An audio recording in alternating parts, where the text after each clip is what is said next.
Did you know that before Adobe introduced its new generative AI functionality, we used to use content-aware fill, content-aware move, and content-aware transform to be able to remove things magically?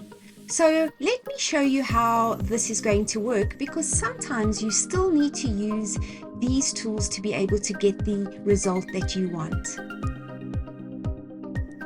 With Content-Aware Fill, you simply select the object you want to remove, choose the Edit menu, then Content-Aware Fill, adjust the settings until you get the result that you want. Photoshop intelligently fills the space to blend seamlessly with your image.